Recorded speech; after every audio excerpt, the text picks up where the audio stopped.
invitadas para hoy. Voy a presentar a la primera, la licenciada en Trabajo Social Mila Montaldo, es especialista en salud mental, especialista en políticas públicas y justicia de género en Claxo, en la actualidad coordinadora de la Oficina de Asistencia a Víctimas de Delitos de la Fiscalía General ante la Cámara Federal de Mar del Plata, miembro de la Comisión de Género de la Asociación de Justicia Legítima y de la Comisión de Género de CEDIF, Centro de Desarrollo Integral y Regional.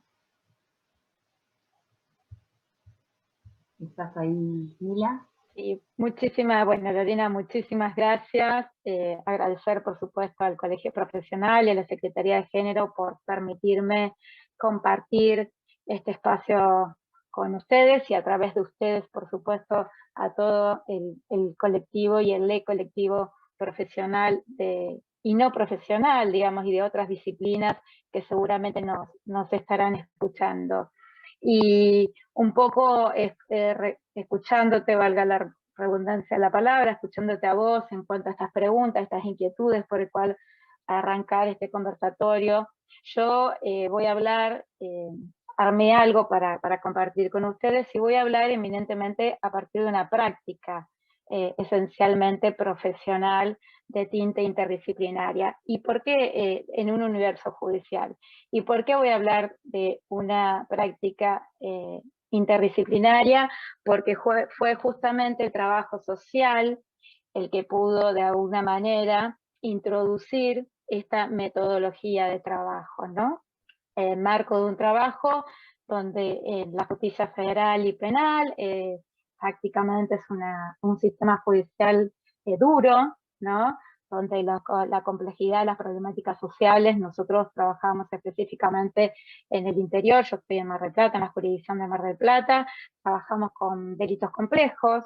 Esta oficina, justamente, Oficina de Asistencia a Víctimas de Delitos, se crea a partir de mi presencia en esta jurisdicción que surge en el año 2016, yo venía de Cava, de la Procuración General de la Nación, y se crea en función de lo que se diagnosticaba, que una ciencia social en ese momento podía aportar a lo que se venía trabajando y las características de los procesos penales que se venían tramitando en la jurisdicción. Como Mar del Plata es una jurisdicción eminentemente turística por naturaleza y es el segundo cordón hortícola del país más importante, decanta que el delito de la trata de personas es uno de los delitos que mayor condenas tiene en esta jurisdicción.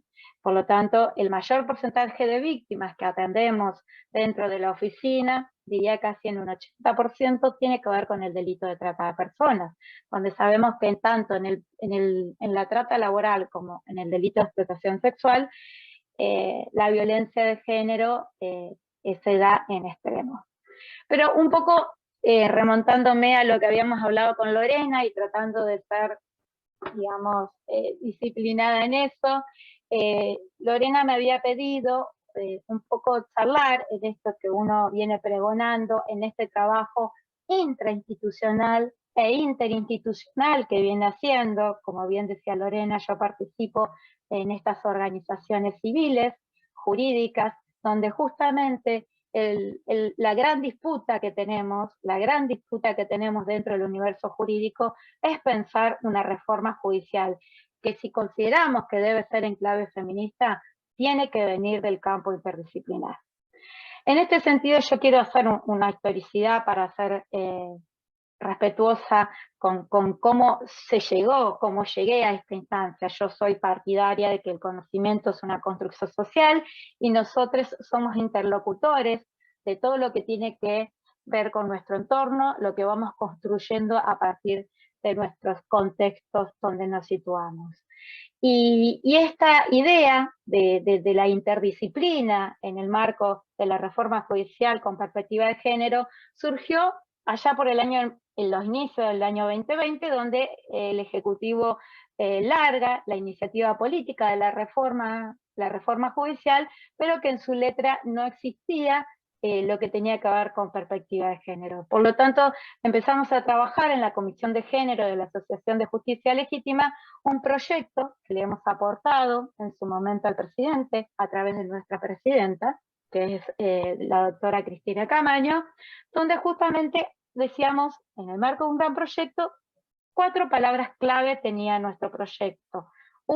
Las palabras eran descolonización, horizontalidad, democratización y federalización.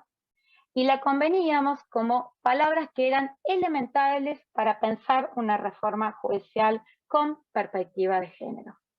En este sentido, el otro día estaba en un conversatorio escuchando a la querida Nelly Minersky, y ella decía lo siguiente, ¿no?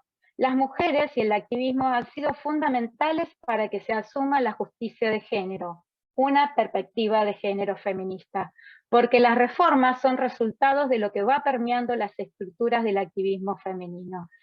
Y esto es así y tal cual. ¿Por qué? Porque si hay algo que puso en tensión, si hay algo que puso en crisis la institucionalidad del sistema, del funcionamiento del sistema judicial, ha sido el movimiento político feminista. Movimiento político en cuanto poder político, que no solo el feminismo es, digamos, atañe a las mujeres, como generalmente se cree. El feminismo atañe a las mujeres, a las disidencias sexoafectivas, pero también el feminismo, como decía la Afro Bell Hooks, que a mí me gusta muchísimo citarla y leerla, es un movimiento que justamente lo que trata es de erradicar la opresión sexista.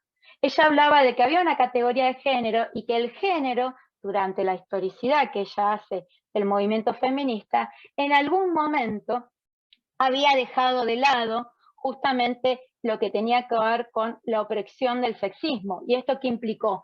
Que desde el punto de vista androcéntrico, desde el punto de vista dominante, muchas mujeres habían avanzado en la teoría y en la militancia política del feminismo, y eran mujeres blancas, heterosexuales, que a su vez seguían oprimiendo con un discurso de género, seguían oprimiendo a las mujeres negras, a las mujeres obreras, a las mujeres trabajadoras. Entonces, el feminismo justamente tiene que ver con esto, ¿no? Opresión del sexismo, y que eso también incluye a los varones.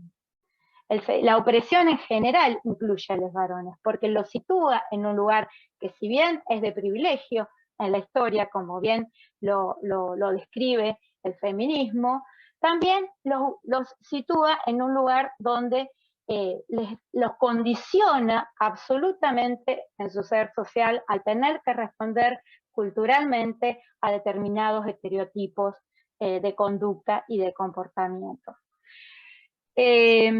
Uno a veces se pregunta, ¿no?, si en este siglo XXI, que todavía estamos debatiendo, si las diferencias biológicas pueden determinar asimetrías de poder.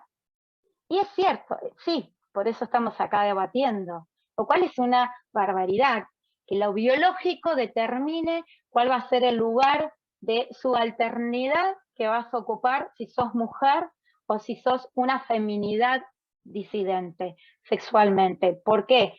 Porque hemos tenido la posibilidad, en el marco del trabajo que hacemos en la Justicia Federal acá, a una investigación en la provincia de Buenos Aires, en la gestión anterior, donde en esa investigación que era sobre el colectivo LGTB, travesti, trans, esa investigación de 78 jurisdicciones, 78 personas que habían tomado de todas las jurisdicciones de la provincia de Buenos Aires, esa investigación revelaba que aquellas personas, digamos, aquellas feminidades dentro del colectivo travesti trans eran las que más dificultades tenían para integrarse y para insertarse socio-cultural y económicamente, y que las masculinidades trans eran las que mayor inserción tenían, tanto en la integración laboral como en la integración educativa. O sea que indefectiblemente la transversalidad de la problemática del feminismo atraviesa a toda la sociedad en su conjunto, no solo atañe a los problemas de las mujeres. ¿Y qué hace el feminismo? digamos, qué es lo que viene a decir el feminismo en su reconstrucción histórica, eminentemente empírica, que existen desigualdades estructurales por razones de género, y que esas desigualdades estructurales determinan brechas sociales, y esas brechas sociales están a su vez aglutinadas en lo económico, en lo político, en lo social. ¿Y a qué se atiene el movimiento feminista para emitir estas afirmaciones? A las estadísticas de la realidad social, a las estadísticas que emanan de la realidad social. Y fíjense que en estas estadísticas, yo estaba sacando una información del diario Perfil del 25 de mayo, que está sustentada en todas organizaciones internacionales, esta información. Dice que en el mundo las mujeres que lograron mantener sus empleos, estamos hablando del año pasado, en plena pandemia, durante la pandemia recibieron un 84% menos que los hombres, por las mismas horas de trabajo, y que las mujeres, para poder igualar ese salario, tuvieron que trabajar 42 días adicionales. Fíjense si no hay una jerarquización de poder, si no hay ahí una simetría de poder ahí, y si no hay una brecha de desigualdad. A su vez, esta investigación arroja, y es muy interesante porque es actual, que muchas mujeres obviamente dejaron de trabajar. ¿Por qué? Porque se debían a las tareas de cuidado. Al cerrar las escuelas, a cerrar las guarderías, las tareas domésticas, digamos, determinaban que las mujeres tenían que volver a la casa. Y solamente en lo que fue el año pasado, las mujeres en el mundo perdieron de ingresos 800.000 millones de dólares. Entonces, digo, la brecha de desigualdad sobre la que anida esta desigualdad, a su vez estructural e histórica, anida en datos muy reales, muy concretos hasta el día de hoy. Si queremos ver en términos judiciales o del sistema judicial, nada mejor que la foto del Poder Judicial. La Corte, 5 miembros, una sola compone esos cortesanes, solamente una mujer lo compone. Después, si bajamos, el 28%, incluyendo los ministerios públicos y el Poder Judicial, son las mujeres que pueden llegar a los cargos de magistrados, a los vértices de las pirámides. Cuando en la base de la pirámide, el componente y el universo se compone del 56% de mujeres. Estas incongruencias estadísticas obviamente nos están dando la realidad concreta que el techo de cristal existe, como bien decimos, pero que estas brechas de desigualdad indefectiblemente todavía están situadas en nuestra realidad concreta. A su vez, algo que también es importante decirlo, el equipo latinoamericano de justicia por la justicia de género, el ELA, el 8 de marzo sacó un estudio muy interesante, pese a todas las políticas públicas y las políticas legislativas de avance en términos de progresos del movimiento feminista, de que solo el 18% en nuestro país son ocupados por mujeres en puestos de trabajo de primera jerarquía. Solo el 18%. El 82% sigue ocupado por hombres. Y todavía la brecha salarial, la diferencia entre los hombres y las mujeres, es del 23%. Entonces, ¿qué viene a plantear el feminismo? Es que, indefectiblemente, todavía la sociedad está culturalmente penetrada por este sistema patriarcal. Porque si bien hay movimientos, digamos, si hay sectores sociales muy fuertes que se organizan en pos de romper el techo de cristal, de romper, digamos, los muros institucionales para poder avanzar en jerarquía, en igualdad, esto falta mucho. Y el sistema judicial es el más refractario, porque como siempre yo digo, y lo dije hace mucho tiempo, es el bastión del patriarcado, no casualmente. Esto del trabajo social tenemos que tenerlo en cuenta, porque justamente esto es lo que no, saber esto, poder incluir en la matriz de formación profesional, este saber, esta realidad social, lo que nos permite es poder diseñar métodos de intervención que obviamente vamos a aportar en los procesos de intervenciones sociales. Por eso la necesidad de que desde el trabajo social podamos instar no solo a la formación en las matrices teóricas, en los nuevos profesionales, sino también a que esta formación teórica sea empírica desde el método dialéctico que tendemos a utilizar para romper las dicotomías que históricamente atravesamos sobre práctica y teoría.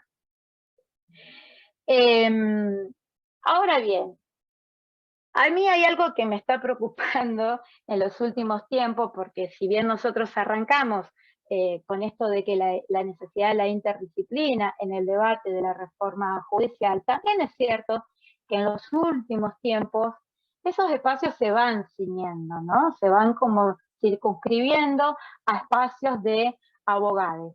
Abogados que se sientan a discutir y a debatir cómo debiera ser la reforma judicial feminista, lo cual está muy bien y es muy loable y es festejado, porque justamente hay muy buenos abogados como no hay tan buenos abogados, pero la decadente institucionalidad del Poder Judicial en cuanto al descreimiento en los sectores sociales y en la sociedad en su conjunto, no solo en leyes judiciales, tiene que ver justamente con la colonialidad del poder. Y la colonialidad del poder en la práctica judicial estuvo hasta acá en el poder del derecho, en el poder del abogado. ¿Por qué? Porque las ciencias sociales, si existimos, somos las subsidiarias, somos las auxiliares. Entonces, a mí me parece paradójico, y con esto no quiero absolutamente confrontar, porque Lorena nombró a Leticia Lorenzo es una amiga querida que debatimos muchísimo y nos reímos mucho también, y generamos muchas rondas feministas para seguir debatiendo en el país sobre reforma judicial, pero justamente a mí me parece paradójico que sean les abogados, de alguna manera, del derecho, que están insertos en el sistema judicial, los que han llevado en su generalidad a la decadencia de esta institución, a que nos vengan ahora a decir que cómo reformar y cómo transformar esta institución judicial. En todo caso, dejemos de ser endogámicos, dejemos de ser andocéntricos y descolonicemos. Y descolonizar el saber también es democratizar el poder, porque de esto se trata. Muchas veces escuchamos, los peritos tienen que formarse con perspectiva de género. Estamos totalmente de acuerdo. Yo acá, en la realidad concreta de Mar del Plata, tengo causas que se atraviesan con otros fueros, y la verdad que tengo expedientes e informes de técnicos, tanto de psicólogos, de psiquiatras y trabajadores sociales, algunos que son extraordinarios en términos de perspectiva de género, y otros que son desastrosos, más cuando son fuera de familia, pero desastrosos. Entonces, obviamente que nos hacemos cargo de que también la institución está de alguna manera confluida por estas disciplinas que han llevado al descreimiento, pero no nos hagan cargo, porque al ser verticalista también nos han alineado a que hagamos lo que el magistrado muchas veces considera que tenemos que hacer. Muchas veces hacemos los informes, ya se termina el tiempo. Muchas veces hacemos los informes de peritaje y ellos son los que deciden qué incorporar y qué no. Y por último, tenía bastante más cosas que decir, perdón por el tema del tiempo, pero por último lo que quería incorporar era que nosotros sí pensamos, y en eso hemos ido avanzando y elaboramos un proyecto que se basa en la reforma y o transformación judicial en la transdisciplina.